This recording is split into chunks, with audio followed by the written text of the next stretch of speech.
La verdad que esto hace un poquito de, digamos, casi de prehistoria.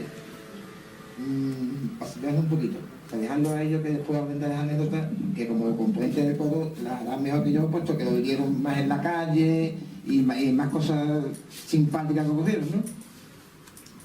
Esto es que yo acabo, terminé la mili y yo vivía en la calle Diego Arias, dos clases en Barcarse. Y entonces pues me hice un amigo de Marco Zimmerman, Maqueque, que tendría que estar aquí hoy. ¿Se te comentaba, ¿Quién? Maqueque. Maqueque no... Y su hermano Gogo, No participa. Jorge Zimmerman, era compañero mío de San Felipe Neri, y a través de Jorge, de Gogo, conocía a Maqueque. Y entonces ese año Maqueque empezó su carrera, digamos, su trabajo de dentista. Prefiero con él, él da consulta, me comenta que tiene problemas en su casa, que no tiene donde dormir, porque venían sus familiares de Sevilla a un chalet que vivían por la ciudad, que yo ¿Pero eso es carnaval? Bueno, sí, es carnaval, ¿sí por qué? La cosa es que más que yo, llegué a mi casa por la noche, poco fortuna. Entonces resultaba que él me contaba su historia, Quito, tenemos que volver a ganar a febrero, para que mira, para que yo este año sacaba con pase ilusión de la Valesca. Yo me comprometo a hacer la letra. Pero ya la música...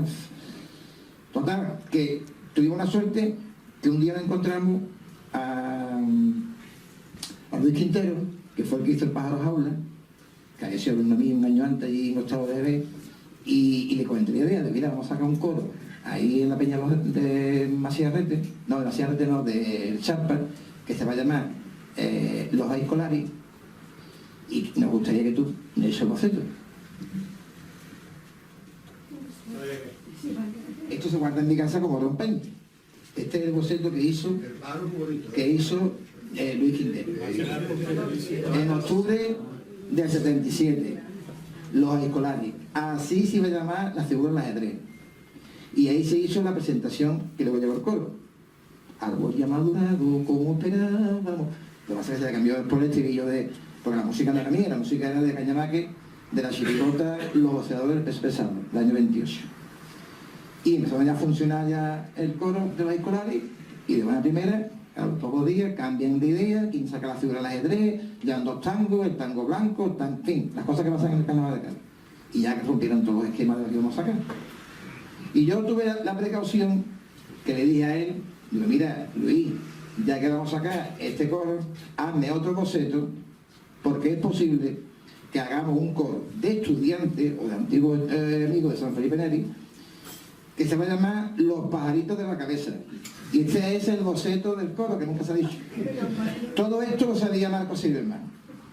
Porque como tú bien has dicho, dormíamos juntos. O sea, estaba siempre en mi casa. Total, que hago la presentación para la figura de ajedrez, luego ya no sería para la figura de ajedrez, pienso preparar este otro coro. Entonces, este terreno de cosas, yo paraba mucho en el pabellón deportivo, y de la fuente, el poleo, etc. Cueva, aquí está el hermano, Cueva. Y un día nos vinimos todos en el coche, un coche chiquitito, un 600, entramos por lo menos 10 personas. Nos fuimos de cachondeo por ahí toda la noche, y ahí se me ocurrió a mí el estribillo. Y ese es el principio, digamos, el embrión del coro.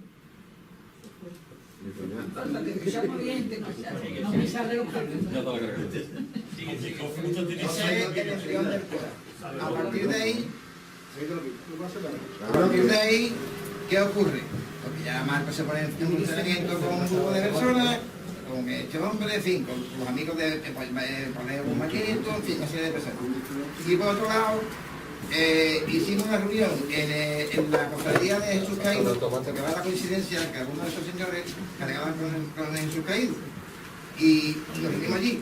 Así todos éramos muy pocos, habíamos 13 o 14 como mucho, y entonces pusimos una noche en la escuela de magisterio, con la suerte que viene el Gómez, que era casi vecino mío, en mi estaba Miguiñi, a través de él llega también Barrio, llega también Richard, en fin, que fueron diferentes grupitos de gente. Alguna gente estaba comiendo, bueno, estábamos ya en embrión en el PC en aquel tiempo, como Antonio, yo, y nos juntamos todos.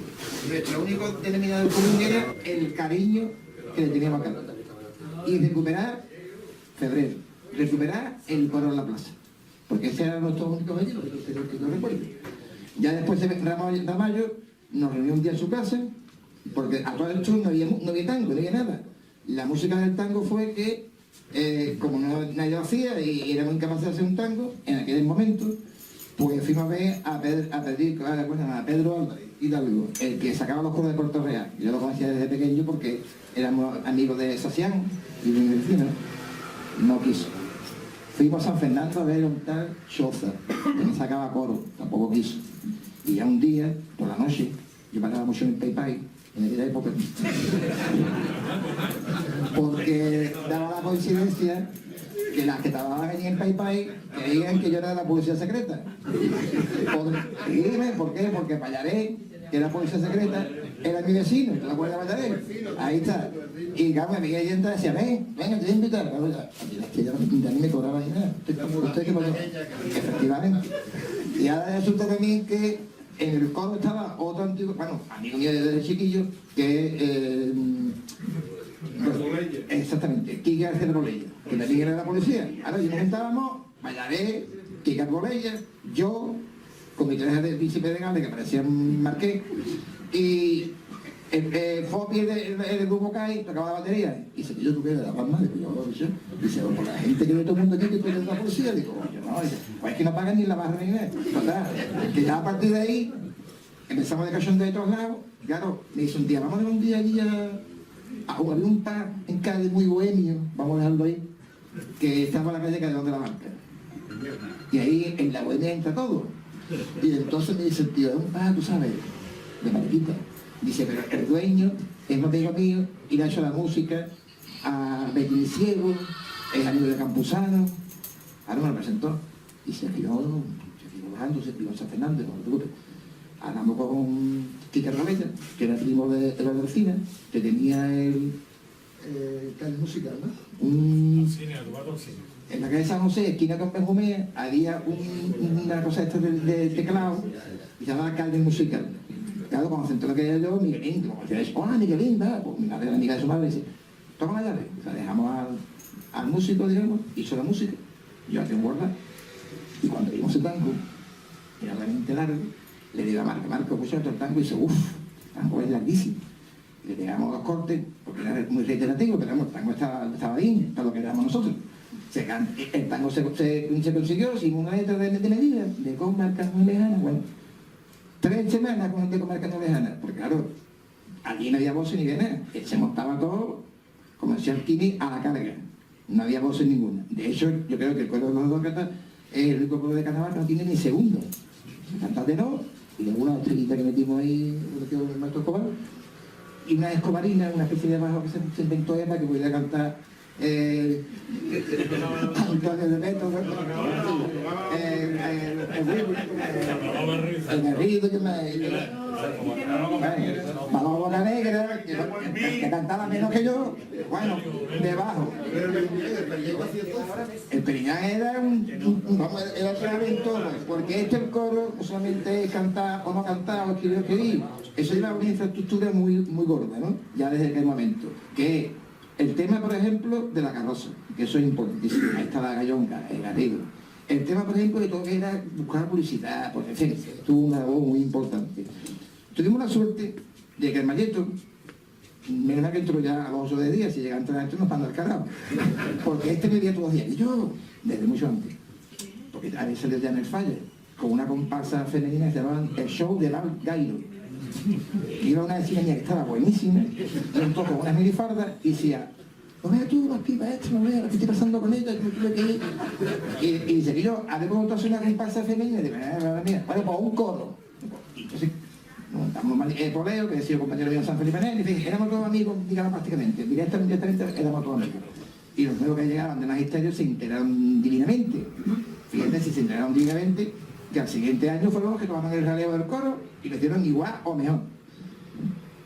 Salvador tuvo mucha conciencia porque era el único que tocaba la guitarra, que aguantaba ahí el tirón de, venga, no, tío, que esto no es el otro.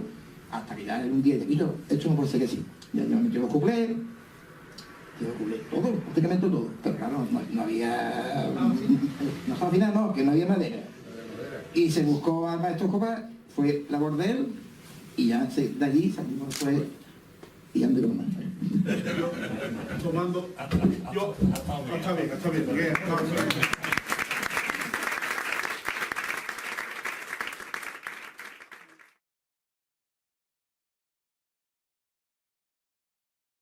Nosotros ensayábamos en los váteres que había, en los esmaes, bueno, retrete o una especie de vestuario, retrete que había allí, y allí nos cedieron un sitio con más frío que hacía. Y me acuerdo que una noche, después de ir muchas veces, la guitarra, la gente, y la gente se fue dilucidando y perdiéndose. Y habíamos 6.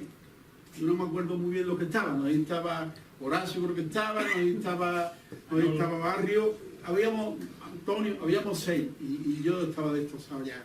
Yo moralmente diría, esto para sacar, hay que sacar coro como sea. Yo me pongo de rodillas en el falla y digo, no sabemos cantar, pero queremos sacar coro como sea. Y me fui para mi casa agobiado, pero agobiadísimo. Y esa noche apenas dormí. Y empecé a darle vuelta al tarro. Digo, aquí hay que buscar una solución. Y entonces, nosotros teníamos una buena relación con el maestro Escobar, Antonio Escobar, porque había hecho las marchas de Jesús Caído. Y siempre en las misas y la historia estaba allí. Además, su hermana era auxiliar de aula de mi madre, que estaba de maestra en San Rafael. Y entonces le digo al poleo, coge el magnetofón y vamos a ver al maestro Escobar. Y cuando llegamos allí, el maestro Escobar casi nos da con la puerta en la misma boca. Como yo os aprecio mucho, pero yo de carnaval no quiero saber nada. Y luego él contó una historia que no la voy a contar, que por lo visto le encargaron un trabajo y ciertos carnavaleros de fama pues lo maltrataron, porque no entendía la historia del maestro Escobar. Total, que nosotros ya fuimos y me dice, bueno, usted si no lo hace por el caído, por alguien lo tiene que hacer. Usted no nos puede dejar tirar, don Antonio. Total, que le comimos el coco y dijo que sí. Y entonces empezaron a mandar a José a su casa. Llegaba allí, que era increíble. A ver, canta usted esto. Y cuando ya tenía a todo el mundo tomado la tesitura, va por poleo y yo, Antonio, qué alegría, ya está. Dice, no creeron nada. La madera está totalmente picadita. Digo, ¿y esto qué significa? Dice, que cantan fatal. Entonces, aquello muerde. Sí. Esto está muy muerde. Esto está fatal. Además, a mi gracia de ese señor Majén, ya vi señor Rebaño. Y nosotros nos mirábamos el poleo y yo desilusionado, pero don Antonio, y ya le digo, don Antonio, para ver las pirámides, ¿a dónde qué? Dice, a Egipto. Digo, pues para sacar un coro hay que ir al maestro Escobar. Y entonces, por primera vez se echó a reír y dijo, vale. Y ya a partir de ahí fue una auténtica pasión, una explosión, fue una ilusión. De verdad que todo esto que está contando, la labor del maestro, se reduce, no llega ni a 3 semanas antes de salir. Sí, el coro sale a una voz con los octavitas, porque es que al maestro no le da tiempo a montar ni una segunda voz. Y se hace en 3 semanas, o sea, de lo que dice la gente, no se iba a salir. Claro, los primeros sorprendidos fuimos nosotros la labor que hizo don Antonio, porque éramos malos. Pero claro, cuando aquello se afinó eso, sonaba, nada más, pero sonaba.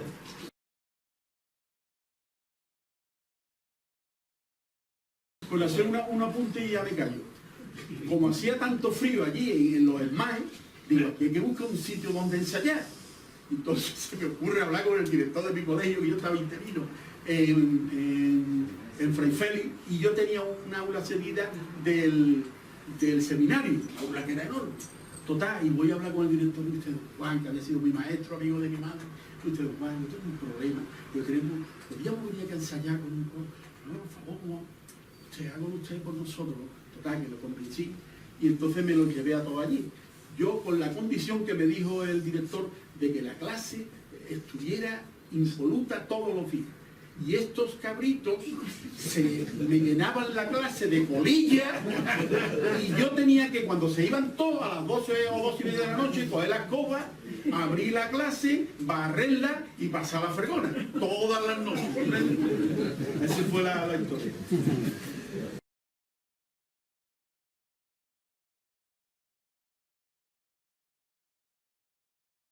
Y otra de las cosas que yo me he acordado ahora, me acuerdo que estaba prohibido el antifaz. En aquella época todavía estaba prohibido el antifaz. Y el coro apareció en el escenario todos con el antifaz puesto. Después no lo pusimos en el coro, pero cuando salimos al falla la primera vez los Dedócratas, todos los 40 componentes íbamos con el antifaz puesto, que todavía no era legal las máscaras en la calle. Entonces esa fue otra reivindicación que hicimos porque nos dio la gana y porque nos daba exactamente igual. Lo que estábamos reivindicando era que el carnaval volviera a su fecha y con las características de un carnaval libre. Ninguno. La verdad es que no tuvimos nada, ni la policía vino por nosotros, se hablaron de muchísimas cosas. La verdad es que tuvimos total libertad y no hubo ningún problema ni entre nosotros ni de fuera para dentro. Nada. Y eso es la ilusión que nos dice. Yo recuerdo en la final que entonces los coros, bueno, en aquella época terminabas de cantar y te quedabas por la parte de atrás dentro del mismo falla, no había problema, ¿no? Y yo recuerdo cuando dicen primer premio los Dedócratas, aquello fue un mar de llanto, aquello fue una ilusión, aquello todos saltaban, mira, se pone el dueño de tanta ilusión, porque fue algo espectacular para nosotros, que nosotros no nos creíamos que eso podía ser posible, porque nos habíamos visto tan malos, que no había forma de arrancar aquello, y vernos en la cúspide, ¿no? Pues eso fue para nosotros fue increíble, ¿no? Y lo recordamos con un cariño muy especial.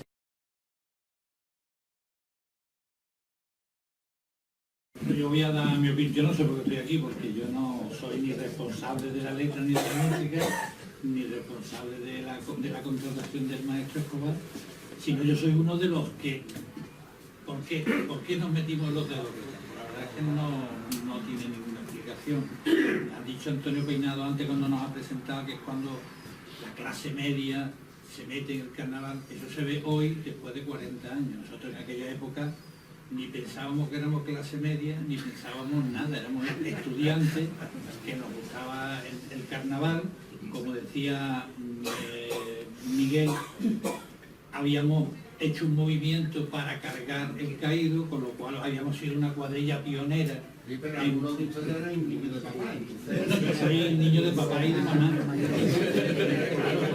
Quiero decir que realmente no había una trascendencia. Yo conocía al Kini porque yo había tenido mucho contacto con los coros del Kini a través de mi abuelo, que tenía una tradición, y a mí me gustaban mucho las agrupaciones de carnaval. En aquella época nadie pensaba que los niños de papá pudieran salir, pero no lo hicimos por nada, sino lo hicimos porque nos gustaba el carnaval, éramos aficionados al carnaval, queríamos, como dice Miguel, recuperar carnaval en febrero y, por supuesto, no habíamos pensado en la trascendencia que después iba a tener a lo largo de que se abrió el carnaval a la sociedad completa.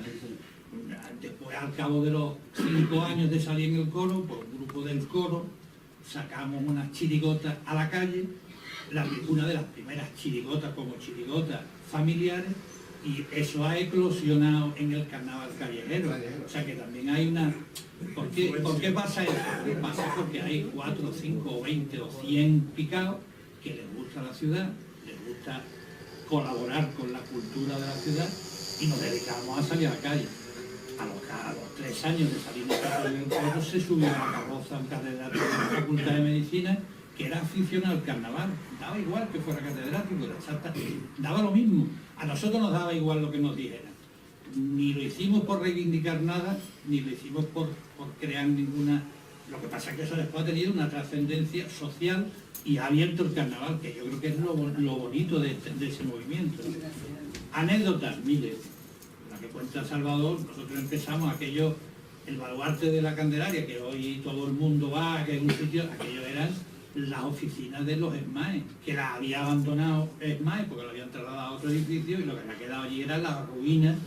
Un basurero prácticamente, aquello era unos sitios inhóspitos, con mesas apolilladas, bueno, aquello era un desastre. Estuvimos un tiempo ensayando los primeros meses, estuvimos 8 días hasta que llegó Barrio, que recuerdo yo un día llegaron Vigini, Barrio y Gómez y Guarrechá, y aparecieron, eran unos pipiolitos, nosotros teníamos 26, 27 años, ellos tendrían 20 o 19, y se metieron y poquito a poco se fue fraguando aquello.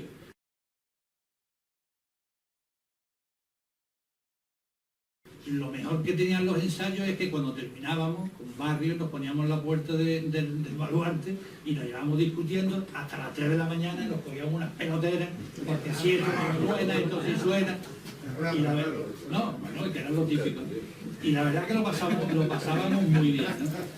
Y la anécdota es cuando el día que estábamos ensayando ya en los váteres, porque nos desplazaron de las oficinas del baluarte, nos desplazaron a los váteres. Y estábamos cantando en los váteres, que los váteres no tenían puertas, estaban medio sin alicatar. Y me acuerdo yo a mi Guiñi cantándole a una pared de alicatado, cantando en uno de los ensayos. Porque le daban, sí, porque no dábamos para más, porque no cabíamos allí.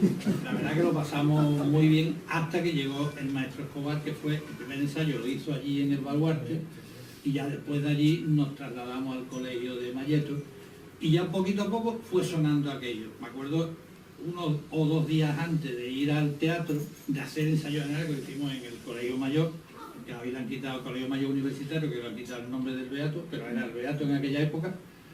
Hicimos el ensayo que cargó, la mayoría de los que íbamos allí éramos de la cofradía de sus caídos. Y unos días antes fueron a vernos en el ensayo Macías Rete, Wiwi y Gamaza, no, el Quini no, Gamaza y Herrera, que eran competidores nuestros, porque ese año salimos nosotros, salió el coro La Figura del Ajedrez y los de la Bota, fueron los 3 coros del Astra, que fueron los 3 coros que salimos. Y entonces Macías Rete, que llevaba un coro clásico de la Viña, de eso, cuando escuchó cómo sonaba nuestro coro, se quedaron alucinados, porque nos habían visto unos meses antes y aquello sonaba a cuerno quemado. Y al ver los arreglos que había hecho el maestro Escobar, se sorprendió, porque aquello sonaba bastante bien, aunque no era el coro clásico, pero era una cosa diferente, de gente joven, con ánimo, y entonces yo dije, hemos perdido el premio. Y esa fue la sorpresa de los de Docata. El éxito de los de Docata es que sacó el primer premio. Si hubiera sido un tercero, no saldrá el año siguiente. Salió al primero y aquello fue el empujón definitivo que tuvo. Martín, ahora toca a ti. Bueno, yo, tantas cosas me contar, pero bueno, haciendo alusión a mi labor, yo entré en los de Docata por la misma vía que había entrado en la cofradía. Me encuentro a uno de los muchos amigos que tengo acá. Oye, se necesita gente para cargar esta cofradía. Estaba un bombardeo, pero no tenía ni idea. Pues lo de Docata fue igual. Yo había vuelto a España, yo había estado en Brasil unos años, volví en abril del 76. Mi hija nace en mayo de ese año y en las últimas fiestas típicas, con mi compadre Poleo, que todavía no era mi compadre, lo comprometo y lo hago padrino de mi niña. Cosa que se arrepintió de su vida, pero bueno. Entonces, quiero recordarlo a la figura porque se me toca, ¿no? Era mi compadre y bueno. Y tenía era el poder de convocatoria que tenía, sí. Me comía el poco cualquiera. El se comía cualquiera. Y no embarcó en aquello, yo fui uno de los que entré por eso. Yo siempre me han dicho el fichita. Estudiando la carrera, porque yo he sido siempre un tío metódico. Pues por eso me tocó hacer esto. Y para condena de Malleto y otro, era el de la intendencia. Yo llevaba la intendencia del coro. y todo eran protestas. Nunca había comida suficiente ni bebida suficiente. No, sobre todo los músicos que tomábamos bocate y nunca había bocate. Esa, No. esa labor, los cuatro primeros premios, los cinco primeros coros, el libreto me encargó yo siempre de gestionar la publicidad, de maquetarlo, que siempre era, pues, este libreto lo maquetó Pacotti, su hermano salía a nosotros, lo maquetó Pacotti, y después su hermano que salía con nosotros de Bandurria durante años ha colaborado mucho. Por ejemplo, que yo recuerde el Cantón de Cádiz, hizo un gran libreto de coleccionista con una ventanita, hizo unos dibujos en los millos. Sí, no, pero se hizo mucho. Haciendo un inciso, hay que contar que nosotros le tenemos mucho que agradecer a Pepe, porque Pepe en la fraternidad la me han quitado, me van a quitar. Te lo veo yo. En la puerta del libreto está una empresa que durante mucho tiempo colaboró con nosotros. Y accidentalmente Pepe, que vive en México habitualmente, y el cuadro aquí me ha llamado, se había enterado del acto y no hemos venido con él. Financió, esto lo hizo la imprenta Bahía, el primer libreto, y yo después no he visto, está hecho en papel tela la portada, que era costosísimo entonces, pero ahí había pasta. Tú encárgalo y tira para adelante. Y entonces durante años, inclusive hasta que yo recuerde, mucha gente no lo sabe, nuestra peña sacó a concurso un quinteto, el año que había quinteto, en el cual yo iba, desgraciadamente. Y fue lo último que hiciste así directamente, que tratamos en la fraternidad, nos financió el libreto, que sacamos un libreto de los antiguos. Quiero decirte que, bueno, yo entré por esas razones, pero después me gustaría puntualizar una serie de cosas que, sí, como bien ha dicho todo el mundo, ya en la historia eso se va formando. Nadie sabía lo que iba a hacer los de Lorca, nosotros estábamos acojonados. Íbamos muy pobrecitos. A nosotros mismos nos sorprendía lo que había hecho el maestro en 2 o 3 semanas. Pero hemos sacado, por ejemplo, la guillotina era muy superior a los otros, muy superior. Y a mi gusto, como coro con mayúsculas, el año que quedaba en cuarto premio, que era la corporación normal. Eso era un grupo, eso es un coro. Una orquesta inmensa, enorme, magnífica, con 4 años de rodaje y ya se notaba. Bueno, ya en Los Buhoneros llevábamos 14 en la orquesta, y al año siguiente cortaron y dieron solamente 10. Eran 12. Por una pila. Miguel, ¿qué fue lo que hizo? Es que tú lo analizas con la perspectiva de los años que han pasado, que son más de 40, y claro, tú dices, ¿qué pasa? Miguel escribió un repertorio que yo sé por dónde iba, porque las letras eran todas de connotación política. El momento hay que situarse. Hasta el 78 no se aprueba la Constitución y pero era un momento político de efervescencia. Eso nosotros no éramos conscientes entonces. Yo siempre recuerdo una anécdota en la plaza de Candelaria, justamente cerca ya de la Peña de la Estrella, que gente joven que se nos acercaba y nosotros íbamos con colores sólidos, rojo, lila, amarillo. Y se me dijo, oye, ponte aquí. Y lo que estaban queriendo es que formaran una bandera republicana. Haciendo un inciso, Martín. Mi cuñado, que para descanse, era el jefe de la social en Cádiz. Y entonces le decía a mi hermana, a tu amigo el Poleo y a Arballeto y a otros tantos más los meten en la cárcel por todo lo que están diciendo. Y era verdad. Sí, además nosotros me acuerdo yo que cantamos en la casa del gobernador una fiesta que dio, Sí. y todos íbamos muertos de miedo porque nosotros llevábamos un cuplé que nos metíamos con el gobernador. No, llevamos un tango. Y entonces decían, lo vamos a cantar luego. Y la gente, nosotros como cantemos esto en el gobierno civil, nos detienen en la casa del gobernador, que en aquella época era gobierno civil, no como los de ahora, porque en aquella época los felices estaban en la calle todavía. Y nosotros íbamos y nos daba igual, o sea, nosotros nos daba exactamente igual, porque no sabíamos la trascendencia que podía tener aquello en una época que era prácticamente post-dictadura, o sea, que yo hacía un año que se había muerto Franco, y tú ahora quieren desenterrar. Pero ya estaba evolucionado en aquella. No, bueno, Miguel estaba politizado y a lo mejor nosotros no íbamos. Claro, bueno, es que yo quería hablar de más cosas, pero ya no vamos, mira que ya. nunca lo he dicho. Hay un montón de letras, los dedos que están, tanto en Club de Compasores, que nunca se han cantado ni se van a cantar. Yo cogía siempre, primero, las que fueran cantables, que ellos no, porque no se un pega nunca en la vida ni en la letra. Yo tuve la habilidad de hacer de un tango al caído. Yo soy agnóstico, aunque me gusta Semana Santa mucho y todo de Cádiz. Y es un tango al caído desde el punto de vista agnóstico, pero vamos, que a la gente le gustó. Y de hecho estaba en el disco metido, no salió. Pero vamos, yo lo tengo grabado. Y sí, una serie de cosas que además me gustaban mucho los toros, soy taurino, porque no sé por qué tiene que ser la gente taurina nada más que la gente de derecha. Pues si tú gustaste los toros, la fiesta de los toros, que es española, sin ser, no sé. Y bueno, algunas letras no salieron. De hecho, en las primeras letras que yo también escribí ese coro, pues de los 6 tengo que hice 4 tachadas por la censura. Y sin embargo, en los de que tal no me tacharon ninguno.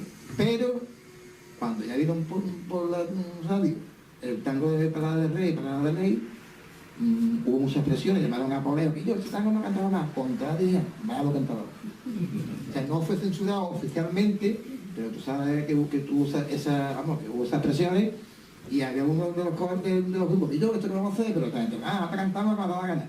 O sea que aquí, aparte del afán de ganar premios, que es lo de menos, y de pasarlo bien, es que había muy poca vergüenza, o sea, poquísima. Ninguna. Y yo quería aprovechar aquí, viendo el listado de los que cantaron los de Doqueta, que es un homenaje a ellos, lógicamente, porque no, cada uno aportó de puro. Nos falta Jorge Cueva, Manuel de Cueva, que murió muy joven, chaval. Nos falta el postulante el hermano del Duarte, el Quino, extraordinario, porque yo tuve día, fui con el coro y me dediqué a vender libreto. Yo no cantaba en la carrocería y me hice un amigo de Quino. Y Jorge Ayala, que era un emblema, y luego fue en la Peña otro emblema, y aquel chaval hubo mala suerte. Y luego otro fallecido que es el U, Paco Ábalo. Paco Ábalo era el hermano de Leonardo Ábalo, que era el que sacó los Simons. O sea que teníamos por todos lados donde mirábamos esto, y con impopularidad fue un emblema del coro, no solamente en los Eduardo, sino en los años posteriores. O sea que yo un homenaje para ellos, porque me gusta mucho. Lo que sí es verdad, que no sabíamos a dónde íbamos, pero estábamos llenos de ilusión. Yo me acuerdo, entre otras cosas, la primera vez que nos montamos en la batea. Nosotros nos decíamos batea, entonces decía la carroza. Nosotros nos montamos en la carroza, tirados por muro. Íbamos por el campo del sur. Bueno, a todo esto no teníamos ni suave idea. Nos compraron esta gente, fueron a comprar, eso lo puedo contar a Martín. El caso es que nosotros, los músicos, no teníamos dónde sentar.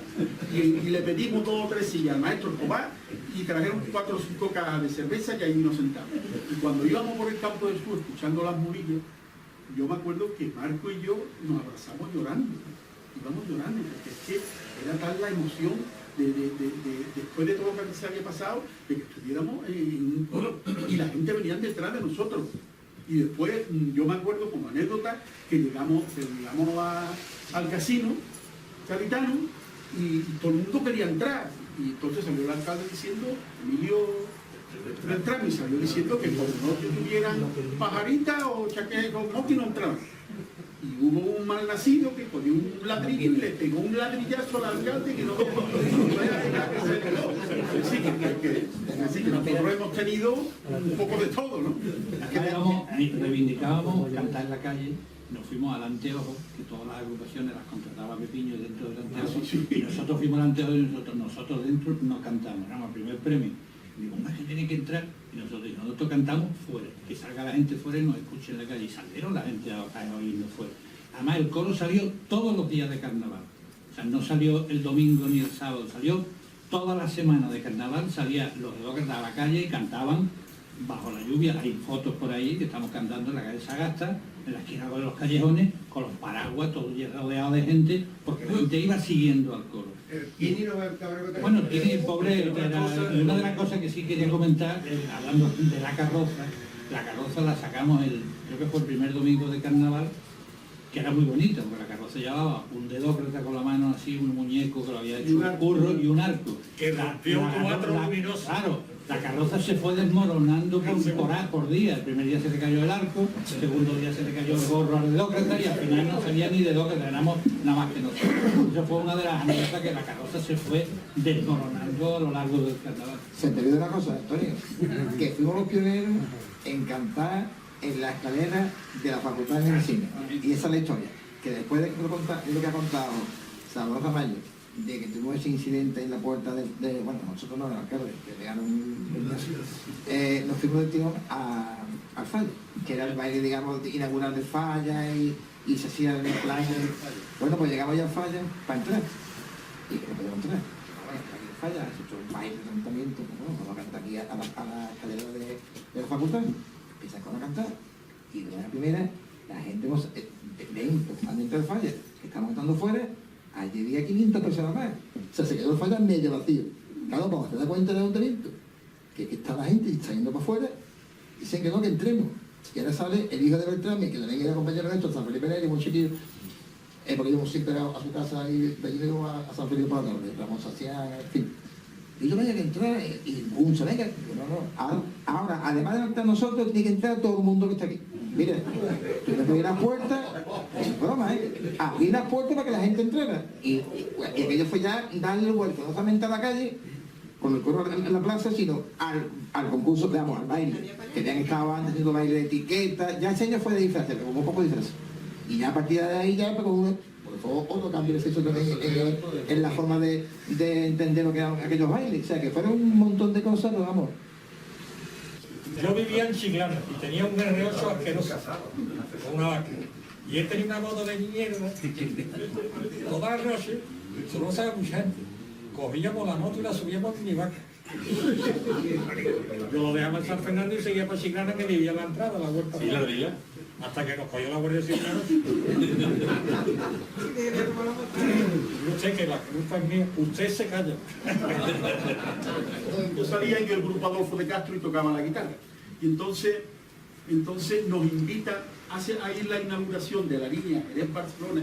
Iberia nos invita a la comparsa Nuestra Andalucía y al grupo Adolfo de Castro a que fuéramos a una celebración que hicieron en Barcelona por todo. Entonces, la noche que actuábamos en el Falla, actuábamos sobre las 12 o una cosa así, a las 8 de la tarde estaba yo en el aeropuerto de Sevilla con el autobús, allí parado, y todo el mundo, Guillo, vamos a comer, digo, ¿qué vamos a comer? Vámonos para Cádiz, Guillo, vámonos para Cádiz, que yo tengo que estar allí, y además yo asumía la responsabilidad de la orquesta y todos estaban pendientes de mí que yo diera los tres golpes y marcara el compás. Bueno, llegué a mi casa al gusto, yo vivía en Calderón de la Barca, me vestí, salí corriendo, en visión de Dios, y llego al Falla. Ahí estaban todo el mundo, aplaudiéndome, bueno. Y cuando ya salimos al Falla, miro yo a la orquesta, porque además siempre lo he mirado para que me miraran todo, y hago ahí, plin, plin, plin, y allí no se mueve ni Dios. Y digo yo para mí, la primera va de prueba, me imagino que a la segunda entrará. Y ya cuando di por segunda vez entró la orquesta. No puede imaginar el miedo que en ese momento tuve yo, y todo esto por eso son tantas cosas de la imperfección que teníamos. Después ya todos los años ya que no iba a pasar, que no pasaba, porque ya estábamos debidamente ensayados, la orquesta estaba muy preparada, y esa era la cuestión, ¿no?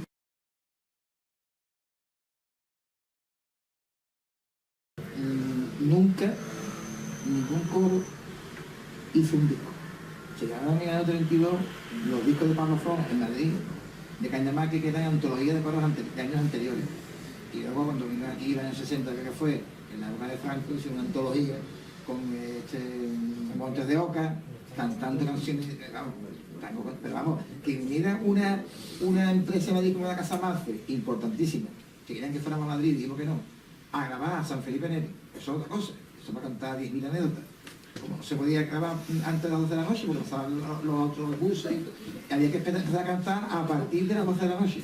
Y entonces no era en plan, ¿cómo se llama? Digital, era todo analógico, y a lo mejor me metía una letra 5 veces. Pasando una moto de... Claro, 3 días, había que repetirlo entero, y está ya ronco, me cago en los muertos, y encima tengo delante un gacho, que luego yo detectaba que un tal Romo, que es el que hizo los Tamaras, un cuarteto musical que había esto de gallego, que se puso delante con una batuta y todo, para llevarse el 50% del repertorio, o sea, que me negué. Claro, mientras que estábamos cantando los cumpleaños, tú no podías pegar ninguna. Porque claro, era el tango que estaba hecho ahí. Pero cuando dejamos el popurrí para el final, el último estaba la gente, vamos, ronquísima todo el mundo, ¿no? Y claro, esta gente con whisky, con cosas, y llegó un momento que estaban ya, y cuando estoy cogiendo la batuta, y empieza a cantar el coro, subido en la carroza, que fue la primera canción que a mí de niño, con 6 años, me enseñaron a San Felipe Neri, la música del cosaco. El cosaco umbrioso, y era así la cuarteta.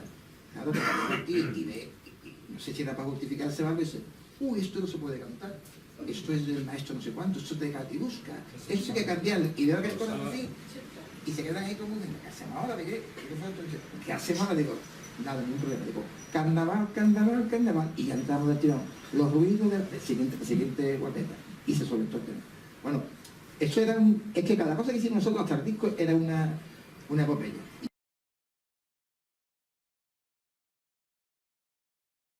Entonces una de las cosas que yo pensaba que iba a contar un sábado ramallo, que yo no la viví, pero la hablaron después ellos mismos, es que traer aquí las mulillas sería muy bonito.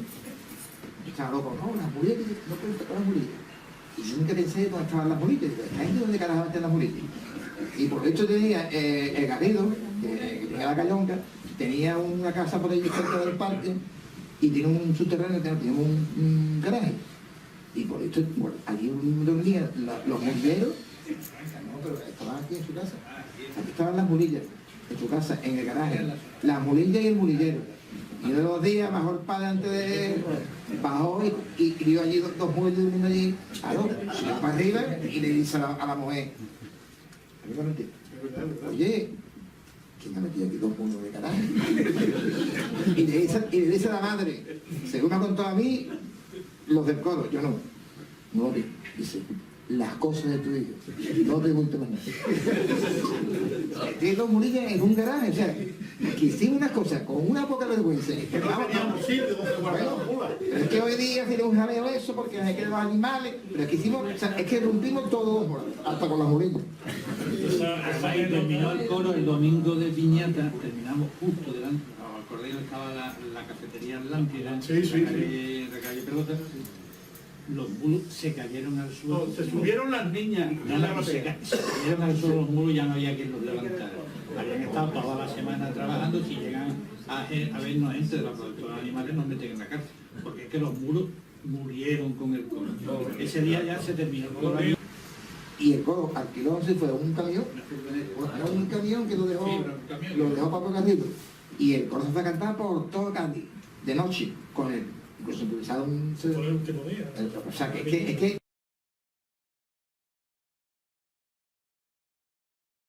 no había cosa que cualquiera del coro se le ponía cualquier pamplina y enseguida se llevaba a la práctica, porque esto que era cachondeo, pues colaborar, o sea, nadie ponía pega nada. Solamente el amigo Mario que está allí enfrente, que entonces era de la CNT, era anarquista rabioso, me cogió un día después de un ensayo y me dio una, sí, tú esto que metí en el popurrí, iban todos toda la música de carnaval emblemática de cada época, y metimos el tango de los años 20 que se decía en el país del carnaval, que ahí está, que era de Cañamar, los esquimales rodantes.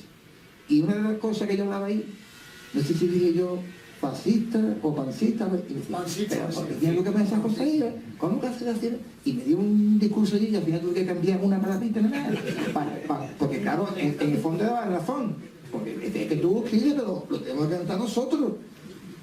Los primeros 4 años, mientras estuvimos arriba, digamos, como había problemas de los días del tipo, el ambiente era tan bueno que yo siempre pensaba, esto es una pena que se pierda este grupo. ¿Cómo lo puedes afianzar? Creando una peña. Gran desastre. Gran desastre. Un error.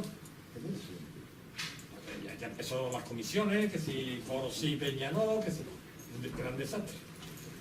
Aparte de que también se nos fugaron los grandes cerebros. Se nos fugaron. Tuvimos el privilegio de tener, pues, de la gente que mejor han escrito, yo creo que en el siglo pasado y parte de lo que va de esto. Son ese Manuel Gómez y Emilio Rosado. A todo esto, el nombre de la roqueta no es mío, Sí, es de Paco Lava. Cuenta esa anécdota así porque... Vamos, eso es que Paco Lava había hecho las prácticas conmigo allí en Barcarse, y éramos muy amigos. Y entonces yo le dije, enseñé este dibujito que habéis visto ustedes. Y dice, pues esto, y veo pajaritos de la cabeza, y yo, hay algunos pajaritos dentro de ti hace muchísimo tiempo, que me claro.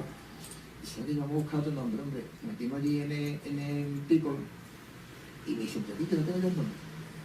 Y yo, aunque tenga fama de contra ti, soy un tío muy receptivo cuando veo una idea muy clara. Discuto cuando yo ya veo que ya la cosa se divide, ¿no? Y me dice, y yo, el nombre es Los de López, digo, ese va a ser el nombre. O sea, la gente creía que el nombre era mío, pero el nombre no era mío. Y yo enseguida me identifiqué enseguida con la idea, ¿no? Y de hecho así fue. Pero el nombre, por lo que hice, Bueno, pues muchas gracias a todos por